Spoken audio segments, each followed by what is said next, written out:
নমস্কার, সুপ্রভাত এই মুহূর্তে বলছি না, কারণ সময় অনেকটা গড়িয়ে গেছে। আজকে আমরা পাঠকেন্দ্রে অর্থাৎ শেষের কবিতার পাঠকেন্দ্রে একটা অন্যতম বিষয় আলোচনা করব, যেটা 2024 সালে ফার্স্ট সেমিস্টার মাইনর এডুকেশন সিলেবাসের অনুসারে পরীক্ষায় আসার সম্ভাবনা 80+%। সেই প্রশ্নটা আজকে আমরা আলোচনা করব।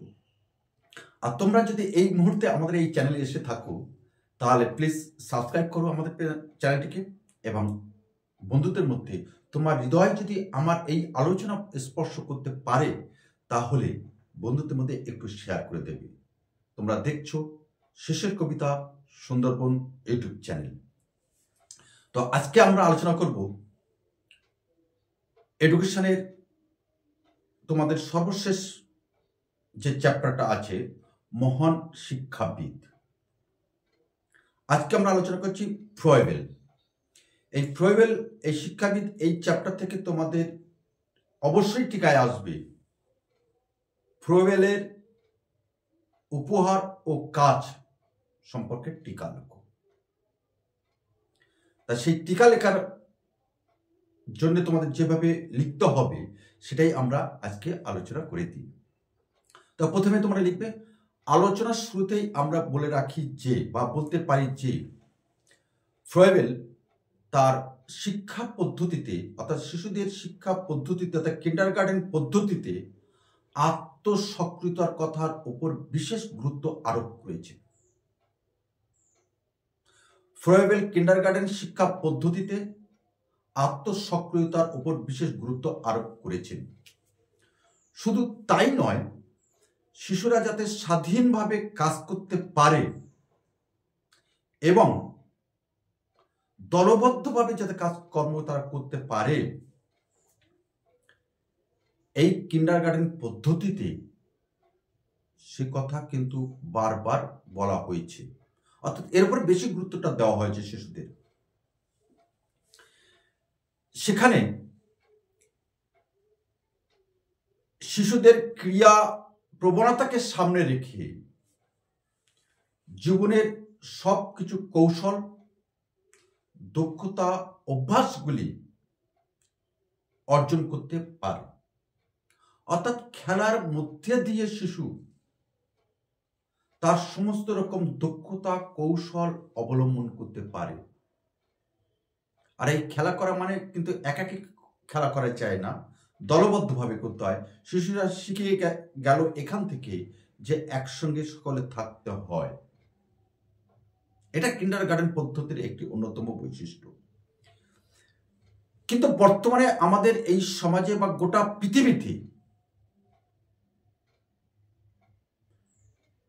শিক্ষণ পদ্ধতির ওপর যেমন গুরুত্ব আরোপ করা হয়েছে, তেমনি ব্যাপক একটা পরিবর্তন সাধিত হয়েছে প্রতিনিয়ত।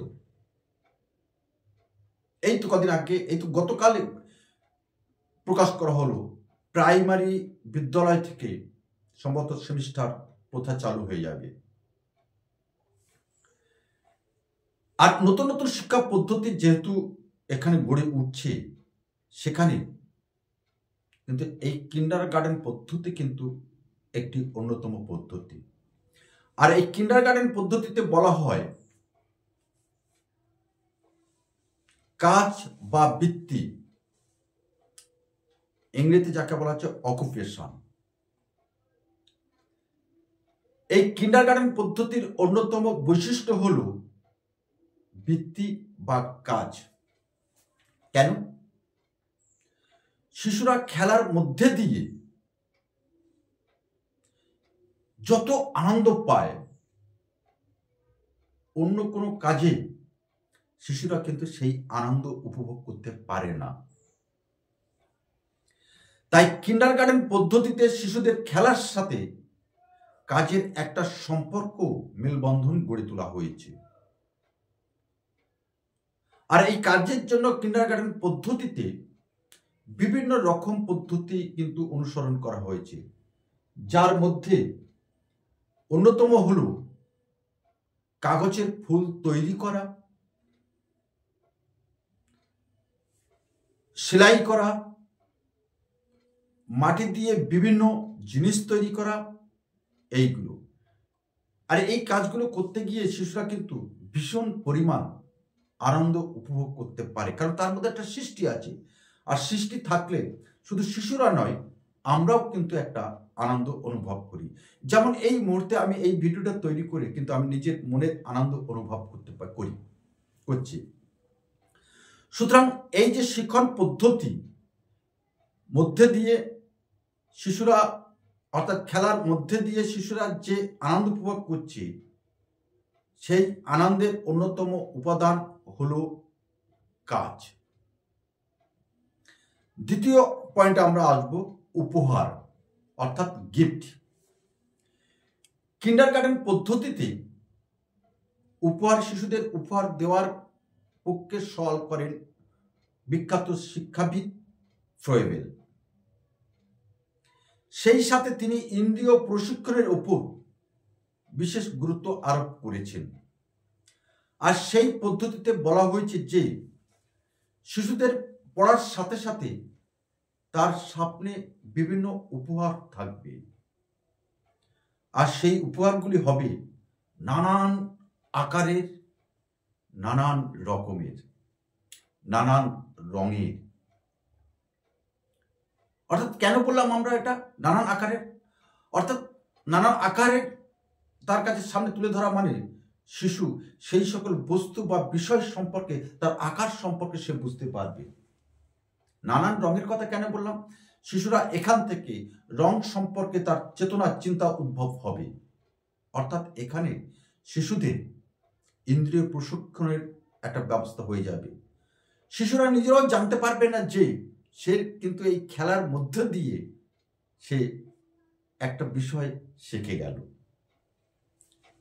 অর্থাৎ এই উপহারগুলির মাধ্যমে শিশুর ইন্দ্রিয়ের প্রশিক্ষণ সম্ভব।